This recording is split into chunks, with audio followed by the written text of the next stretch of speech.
안녕하세요 여러분, 인하대병원 심장내과 신성입니다. 심장내과 혹은 순환기내과 외래 오면 피검사들 많이 하시잖아요. 그러면 환자분들께서 도대체 뭘 보는 건가요 하고 궁금해하시는 경우가 굉장히 많거든요. 한번 뽑는 혈액이지만 사실 그 안에는 우리 몸과 심장 건강에 대해 많은 정보가 들어있고요.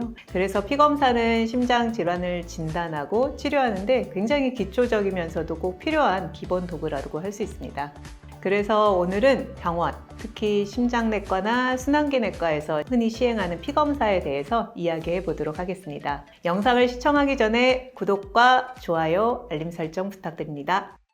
보통 건강검진에서 피검사 받으신 경험들 다들 있으실 텐데요. 심장내과에서도 먼저 전신 상태를 보는 기본 검사를 진행을 합니다. 그 중에서 가장 먼저 보는 검사가 CBC, 즉 혈액 일반 검사인데요. 이 검사는 전신적인 상태를 보는 기본 출발점이라고도 할 수 있습니다. 여기서는 크게 세 가지를 봅니다. 첫째는 빈혈 여부입니다. 혈액 속에 산소를 운반하는 적혈구와 헤모글로빈이 부족하면 빈혈이라고 하죠. 보통 남성은 헤모글로빈 기준으로 13 미만, 여성은 12 미만일 때 빈혈로 진단하는데요. 빈혈이 심하게 있으면 쉽게 피로해지거나 어지럽거나 숨이 차는 증상이 나타날 수 있고, 특히 심장질환이 있는 분들은 이런 빈혈 자체가 증상을 더 악화시킬 수가 있습니다. 둘째는 백혈구 수치입니다. 백혈구는 몸의 방어군 같은 존재인데 수치가 높으면 염증이나 감염이 있다는 신호일 수가 있습니다. 마지막으로 혈소판인데요. 혈소판은 피가 잘 굳는지와 관련이 있어서 혈전이나 출혈 위험을 평가하는 데 도움이 됩니다. 이렇게 혈액 일반 검사로 기본적인 혈액 상태를 확인한 다음에는 간 기능이나 신장, 콩팥 기능 검사를 자주 함께 보게 됩니다. 얼핏 보면 왜 심장내과에서 간이랑 신장까지 보지? 싶으실 수도 있는데요. 사실 이 장기들은 심장이랑 아주 긴밀하게 연결되어 있습니다. 먼저 간 기능 검사인데요. 혈액 속에 AST, ALT라고도 부르는 효소 수치 혹은 황달 수치 같은 것들을 확인해서 간이 얼마나 건강한지 보게 됩니다. 심장이 약해지면 간으로 가는 혈액이 정체되거나 우열이 생기면서 간 수치가 올라갈 수 있고, 혹은 심박출량이 떨어지면 간으로 가는 혈류와 산소 공급이 부족해서 간세포 자체가 손상될 수도 있습니다. 게다가 우리가 쓰는 심장약 가운데에서는 간에서 분해되는 약들도 많아서 간 기능이 어떤지 항상 체크를 하게 됩니다. 신장 기능, 콩팥 기능도 마찬가지입니다. 혈액 속에 크레아티닌, 사구체 역화율 같은 수치 같은 거를 보는데요. 이건 콩팥이 얼마나 잘 노폐물을 걸러내는지를 보여주는 지표가 되겠습니다. 콩팥, 신장은 쉽게 말하면 우리 몸의 정수기 같은 역할을 합니다. 피 속에 있는 노폐물과 여분의 수분을 걸러내서 깨끗한 상태로 유지를 시켜주죠. 그런데 심장이 약해지면 콩팥으로 가는 혈액량이 줄면서 콩팥 기능이 떨어질 수 있습니다. 반대로 콩팥이 나쁘면 몸속에 노폐물이나 수분이 쌓이고 나트륨이나 칼륨 같은 전해질 균형도 깨져서 심장 자체에 더 큰 부담을 줄 수도 있습니다. 특히 심장 기능이 좋지 않은 신부전 환자 같은 경우에는 콩팥 수치가 특히나 중요한데, 이런 콩팥이 좋지 않으면 심장약을 충분히 쓰기가 어렵고 체내 수분도 잘 빠지지 않아서 숨이 차다든지 붓는다든지 이런 증상도 더 심해질 수 있어서 더 중요하게 보곤 합니다. 심장과 관련해서 꼭 체크하는 또 하나의 중요한 검사들이 지질검사와 혈당검사입니다. 지질검사는 콜레스테롤 검사라고도 부르죠. 여기서는 총 콜레스테롤, LDL 콜레스테롤, HDL 콜레스테롤, 그리고 중성지방을 봅니다. LDL 콜레스테롤은 흔히 나쁜 콜레스테롤이라고도 불리는데, 이 수치가 높으면 혈관 벽에 기름때처럼 쌓여서 동맥경화, 를 일으키고 결국 이런 것들이 협심증이나 심근경색 같은 병으로 이어질 수가 있습니다. 반대로 HDL 콜레스테롤은 혈관 속 콜레스테롤을 간으로 다시 가져오는 데 관여하기 때문에 일정 수준 이상 유지하는 것이 도움이 되어서 좋은 콜레스테롤이라고도 불리고, 그래서 흔히 LDL 콜레스테롤은 낮을수록 HDL 콜레스테롤은 높을수록 심장에 좋다 하고 이야기를 많이 하죠. 마지막으로 중성지방이란 것도 보게 되는데, 중성지방은 혈관 건강뿐 아니라 수치가 굉장히 높은 경우 500, 1000 이상 이렇게 높은 경우에는 급성 췌장염 같은 병과도 관련이 도움이 됩니다. 또 이 수치는 음식이라든지 생활 습관에 따라서 많이 변동하는데요. 탄수화물이나 술 같은 걸 많이 드시면 쉽게 올라가고, 반대로 식습관을 잘 관리하면 30에서 50%까지도 줄어들기 때문에 중성지방 수치가 높은 경우에는 흰 쌀밥, 빵, 밀가루 음식, 술 같은 것을 줄이면 중성지방을 떨어뜨리는데 정말 많은 도움이 됩니다.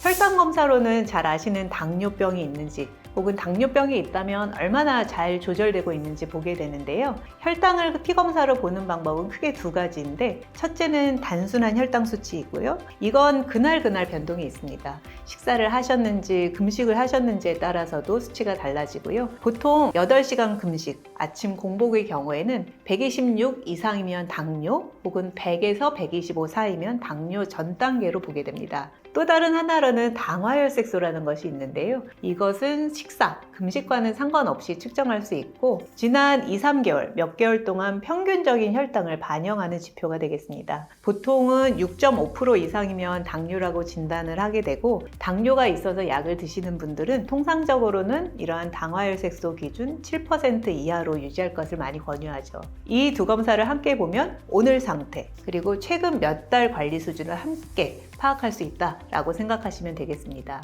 마지막으로 피검사와 함께 소변검사도 중요합니다. 먼저 단백뇨와 혈뇨, 염증 여부를 확인하게 되는데요. 정상적으로는 소변에 단백질이나 피가 섞여 있어서는 안 되는데, 신장애가 있거나 방광질환이 있으면 단백뇨나 혈뇨가 보일 수 있습니다. 알부민뇨 같은 경우에는 신장, 즉 콩팥 손상의 초기 신호라, 특히 고혈압이 있거나 당뇨가 있는 환자분들 같은 경우에 알부민뇨가 보이면 콩팥을 보호하고, 그리고 심혈관 위험 감소를 하기 위해서 혈압과 혈당을 더 엄격하게 관리를 하게 됩니다. 마지막으로 호소하는 증상에 따라 추가적인 심장 표지자 검사를 하기도 하는데요. 숨이 차거나 붓는 증상이 있을 때는 BMP라는 검사를 통해서 심부전을 진단하거나 모니터링을 할 때 많이 내고, 가슴이 아프거나 답답한 경우 트로포닌 같은 심장 효소 검사가 심장 근육이 손상되면 수치가 올라가기 때문에 심근경색과 같은 혈관 질환을 의심할 때 흔히 내게 됩니다. 또 하나 심장내과에서 의외로 자주 하는 검사 중 하나가 바로 갑상선 기능 검사입니다. 이러한 기능 검사는 갑상선 암 검사와는 다른 검사이고요. 고혈압이 있거나 숨이 차거나 붓는 증상이 있는 경우, 혹은 가슴이 두근두근 거려서 오시는 분들에서는 갑상선 기능 검사를 많이 하게 되는데요. 갑상선 호르몬이 심장의 박동과 혈압, 그리고 체내 대사와 굉장히 밀접하게 연결되어 있기 때문입니다. 갑상선 기능이 올라가면, 항진되면 심장이 빨리 뛰고 불규칙해지는 부정맥이 잘 생기고, 혈압도 올라가고 체중이 줄거나 땀이 많이 나는 증상도 동반될 수 있고요. 반대로 갑상선 기능이 떨어지면, 저하가 되면 쉽게 피곤해지거나 몸이 붓고 체중도 늘고 추위를 잘 타는 증상도 같이 나타날 수 있습니다. 그래서 심장내과에서는 가슴이 두근두근하다든지 붓는 경우, 숨이 찬 경우, 혈압 조절이 잘 안 되는 경우, 혹시 심장 자체 문제가 아니라 갑상선 때문은 아닌지 확인하기 위해서 갑상선 기능 검사를 함께 하곤 합니다. 정리하면 심장내과에서 하는 피검사는 심장질환과 연관되었거나 영향을 줄 수 있는 전신질환이 있는지 간단히 점검하고, 현재 간이라든지 콩팥 기능을 확인해서 알맞은 약제를 선택하거나, 고지혈증, 당뇨 같은 동반 질환의 상태를 살펴서 추가 관리가 필요한지 판단하는 과정이라고 보시면 됩니다. 여기에 BMP나 심장 효소 수치 같은 심장 표지자 검사는 심부전이라든지 심근경색 같은 질환을 진단하고 증상의 원인을 조금 더 명확히 하는 데 도움을 줍니다. 모쪼록 오늘 이야기가 여러분들의 궁금증을 풀어드리는 데 도움이 되셨길 바라봅니다. 감사합니다. 당화혈색소는 한 번 피를 뽑아서 어떻게 한 달에 평균 그걸 구할 수 있는 거예요? 당화혈색소라는 게 일반인들은 잘 모르니까 1년에 한 번씩 건강검진 그 순간에만 혈당이 낮으면은 내가 정상인 줄 알잖아요. 그렇죠. 그게 중요한 포인트긴 해요. 당화혈색소와 일반 혈당이 헷갈리실 수가 있는데, 당화혈색소 같은 경우에 혈당이 높으면 우리 몸에 있는 적혈구 안에 헤모글로빈이라는 것이 있는데, 여기에 이 혈당이 붙어서 생긴 물질이거든요. 이게 높게 유지가 되면 붓는 거예요, 얘가. 글라이케이션이라고 해서 이런 물질 같은 게 이 혈색소에 이제 달라붙으니까 많으면 많을수록 잘 조절이 안 된 거예요. 그러니까 전체적으로 높게 고혈당으로 유지가 된 거죠. 당화가 된 혈색소가 누적이 되는 거니까 높았던 게 많이 지속이 되면 당화혈색소가 올라가는 거죠. 이제 적혈구 자체가 수명이 한 3개월에서 4개월 정도 되기 때문에 이게 쉽게 수치가 변하지 않는 거죠. 당화혈색소 같은 경우에는 이러한 혈색소에 당이 붙은 그 수치를 검사를 하기 때문에 한 2, 3개월 정도는 변화하지 않고 그래서 누적된 검사라고 생각을 하시면 되고요. 혈당 검사 같은 경우에는 그날 뭘 드시고 오셨는지 전날 뭘 먹었는지에 따라서 매일매일 변한다고 생각하시면 돼요. 실제로 혈당을 해보면 어느 날은 90이 나오지만 어느 날은 120이 나올 수 있어서 이것은 그날의 혈당이라고 생각하시면 되겠고 당화혈색소는 조금 더 길게 한 2, 3개월 정도를 평균화한 혈당이다라고 생각하시면 조금 더 맞지 않을까 싶습니다.